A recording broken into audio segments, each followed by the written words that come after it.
3월 1일 오늘의 말씀은 마태복음 15장 1절에서 20절입니다. 그때 바리새인과 서기관들이 예루살렘으로부터 예수께 나아와 이르되 당신의 제자들이 어찌하여 장로들의 전통을 범하나이까? 떡 먹을 때에 손을 씻지 아니하나이다. 대답하여 이르시되 너희는 어찌하여 너희의 전통으로 하나님의 계명을 범하느냐? 하나님이 이르셨으되 내 부모를 공경하라 하시고 또 아버지나 어머니를 비방하는 자는 반드시 죽임을 당하리라 하셨거늘 너희는 이르되 누구든지 아버지에게나 어머니에게 말하기를 내가 드려 유익하게 할 것이 하나님께 드림이 되었다고 하기만 하면 그 부모를 공경할 것이 없다 하여 너희의 전통으로 하나님의 말씀을 폐하는도다. 외식하는 자들아 이사야가 너희에 관하여 잘 예언하였도다. 일러스되 이 백성이 입술로는 나를 공경하되 마음은 내게서 멀도다. 사람의 계명으로 교훈을 삼아 가르치니 나를 헛되이 경배하는도다 하였느니라 하시고 무리를 불러 이르시되 듣고 깨달으라. 입으로 들어가는 것이 사람을 더럽게 하는 것이 아니라 입에서 나오는 그것이 사람을 더럽게 하는 것이니라. 이에 제자들이 나와 이르되 바리새인들이 이 말씀을 듣고 걸림이 된 줄 아시나이까? 예수께서 대답하여 이르시되 심은 것마다 내 하늘 아버지께서 심으시지 않은 것은 뽑힐 것이니 그냥 두라. 그들은 맹인이 되어 맹인을 인도하는 자로다. 만일 맹인이 맹인을 인도하면 둘이 다 구덩이에 빠지리라 하시니 베드로가 대답하여 이르되 이 비유를 우리에게 설명하여 주옵소서. 예수께서 이르시되 너희도 아직까지 깨달음이 없느냐? 입으로 들어가는 모든 것은 배로 들어가서 뒤로 내버려지는 줄을 알지 못하느냐? 입으로 들어가는 모든 것은 배로 들어가서 뒤로 내버려지는 줄 알지 못하느냐? 입에서 나오는 것들은 마음에서 나오나니 이것이야말로 사람을 더럽게 하느니라. 마음에서 나오는 것은 악한 생각과 살인과 간음과 음란과 도둑질과 거짓 증언과 비방이니 이런 것들이 사람을 더럽게 하는 것이요 씻지 않은 손으로 먹는 것은 사람을 더럽게 하지 못하느니라. 마태복음 15장 1절에서 20절 말씀을 함께 묵상하겠습니다.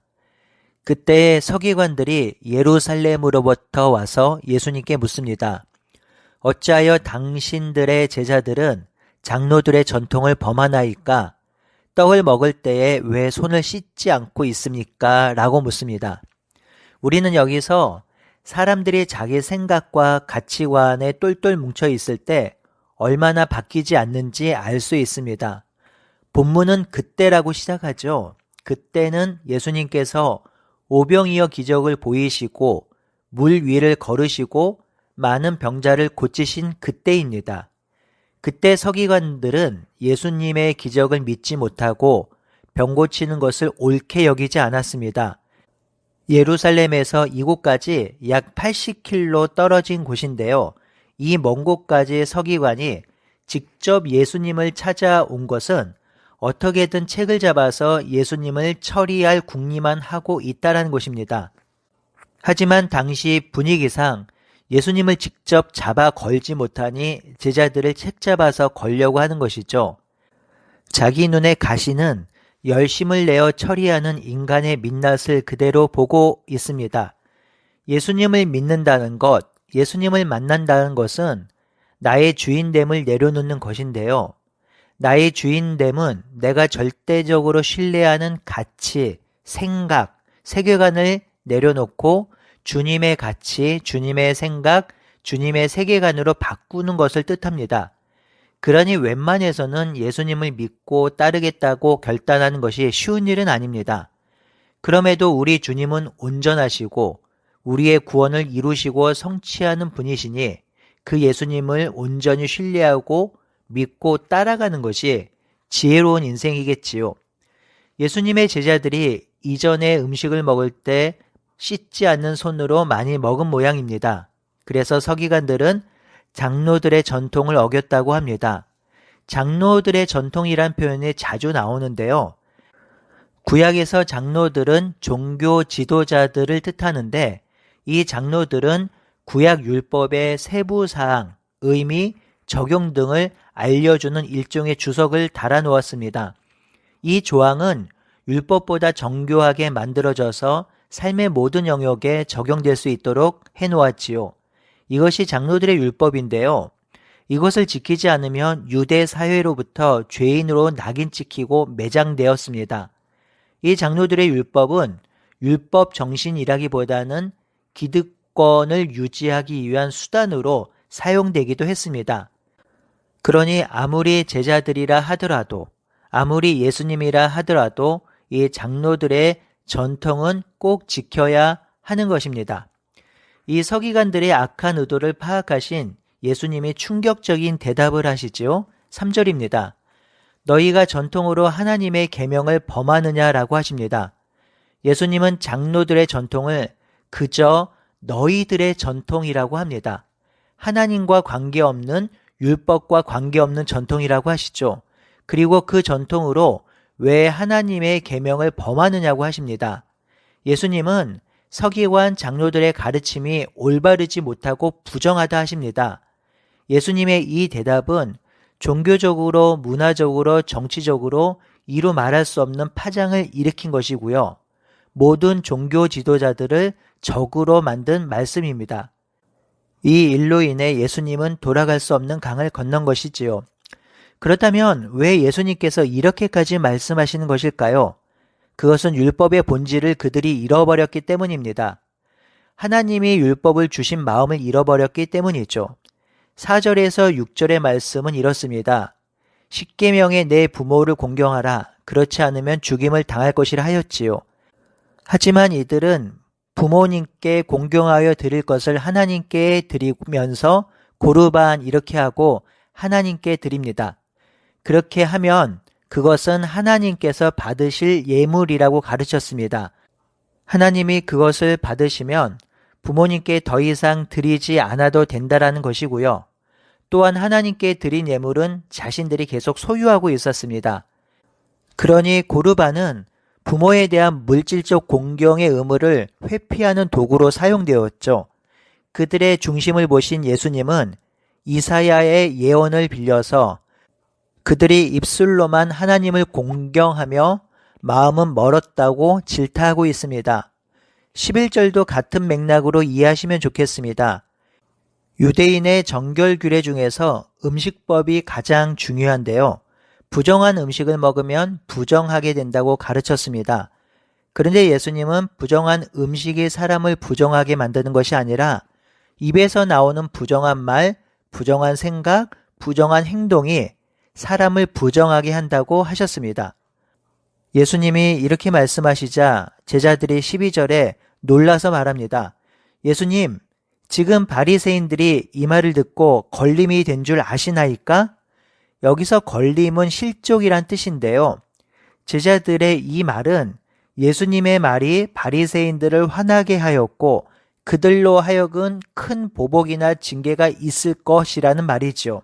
한마디로 예수님이 말 실수한 것입니다. 뒷감당을 어떻게 하시려고 이렇게 말씀을 하십니까? 라는 뜻이지요. 이에 예수님이 13절에 심은 것마다 내 하늘 아버지께서 심으시지 않은 것은 뽑힐 것이니 그냥 두어라. 그들은 맹인이 되어 맹인을 인도하는 자들이다. 맹인이 맹인을 인도하면 다 구덩이에 빠질 것이다 라고 하셨습니다. 예수님의 말씀을 제자들이 여전히 깨닫지 못합니다.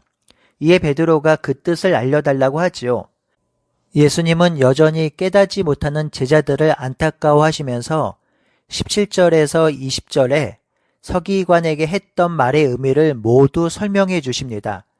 17절에 입으로 들어가는 모든 것은 배로 들어가서 뒤로 버려진다고 하시죠. 이 말은 입으로 들어가는 것 때문에 인간이 부정하게 되는 것이 아니라는 뜻입니다. 오히려 18절에서 20절에 사람에게 나오는 것들이 부정하게 한다고 하죠. 즉, 입에서 나오는 것이 부정하게 하는데 입에서 나오는 것은 마음에서 나온다고 합니다. 그 마음에서 나오는 것은 악한 생각과 살인과 간음과 음란과 도둑질과 거짓 증언과 비방이라고 하셨습니다. 이것이 사람을 더럽게 하는 것이라고 하죠. 그러니 부정한 음식을 먹었다고 부정한 사람이 되는 것이 아니라 사람의 마음이 부정하니 부정한 마음에서 나오는 그 말과 행동, 그것에 의해서 사람이 부정하고 더럽게 된다는 것이죠. 진짜 부정하고 더럽게 하는 것은 마음에서 나오는 악한 생각이라고 알려주고 있습니다.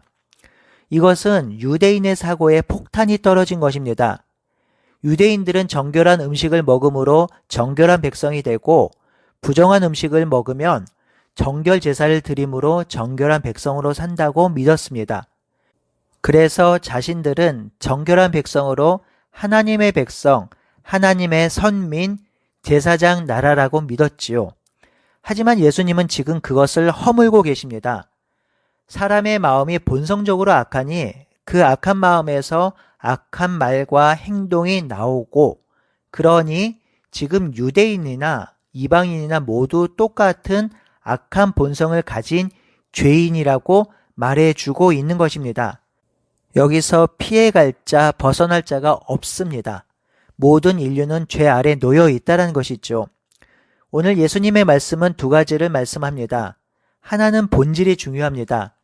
외형적으로 드러나는 것보다 더 중요한 것은 내면입니다.